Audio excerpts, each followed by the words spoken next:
గుంటూరు జిల్లా కోర్టులో శనివారం జాతీయ లోక్ అదాలత్ జరిగింది. అదనపు జిల్లా జడ్జి వై నాగరాజు, అదనపు సీనియర్, జూనియర్ సివిల్ జడ్జీలు పాల్గొన్నారు. ఈ సందర్భంగా కక్షిదారుల సమస్యలు తెలుసుకుని పరిష్కరించారు. మధ్యవర్తిత్వం ద్వారా అధిక సమస్యలు పరిష్కారం చేసుకోవచ్చని, ఆ దిశగా కృషి జరగాలని ఆకాంక్షించారు.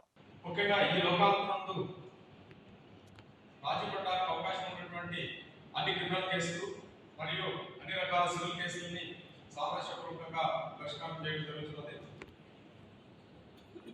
ఇందులో భాగంగా గౌరవ ప్రిన్సిపల్ జిల్లా జడ్జి మరియు జిల్లా న్యాయాధికారుల సంస్థ చైర్మన్ గారు డైరెక్షన్స్ ప్రకారం మొత్తం 41 బెంచ్లను ఏర్పాటు చేయడం జరిగింది. ఇక్కడ మనకు గుంటూరు సిటీ నందు 15 బెంచెస్ని ఏర్పాటు చేశారు. అదేవిధంగా లోకాలతో పరిష్కారం కోసం 24,500 కేసుల్ని పరిష్కరించడం కోసం గుర్తించినాము. ఈ లోకాలతో 2,000 సివిల్ కేసుల్ని పరిష్కరించాలని లక్ష్యంగా పెట్టుకున్నాము. ఇక్కడ మన కోర్టు ప్రిమిసెస్ లో జరిగినటువంటి ప్రీ లోకాల్ సిట్టింగ్స్ లో చాలా వరకు సివిల్ కేసెస్ లో పార్టీలు రాజీ పడడానికి అంగీకరించినారు.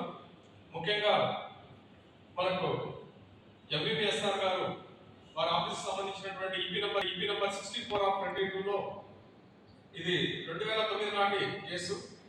ఈ కేసు నందు ఇరు పార్టీల వారి యొక్క అధికారంతో ఆ కేసుని 2,68,60,000 రూపాయలకు పరిష్కారం చేయడం జరిగింది.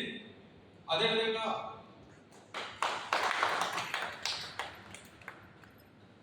సెకండ్ ఏషియా కోర్టు నందు ఒక సివిల్ దావాలో 25 crores సంబంధించినటువంటి ప్రామిసరీ నోట్స్ సంబంధించిన సూట్ కూడా పరిష్కారం